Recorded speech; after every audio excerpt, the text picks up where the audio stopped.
পারার আয় আল্লাহ তাআলা হাজী তারু দাদা সাহেব দুনিয়াতে নাই, ওনার ছেলে সাইফুল ভাই বিদেশের বাড়িতে থাকেন।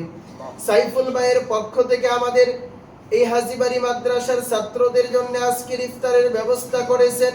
মেহেরবানি করে আল্লাহ তোমার দরবারে সাইফুল ভাইয়ের ইফতারের ব্যবস্থাপনাগুলোকে কবুল করে নাও। আল্লাহ রাব্বুল আলামিন সাইফুল ভাইয়ের আব্বাজান আয় আল্লাহ তাআলা হাজী তারু সাহেব এবং ওনার স্ত্রী সাহাবা সহ দুনিয়াতে নাই, সাইফুল ভাইয়ের আব্বা আম্মার কবরে আজকের সওয়াবের হাদিয়া তুমি কবুল করো আল্লাহ। আমিন। পবিত্র রমজান মাস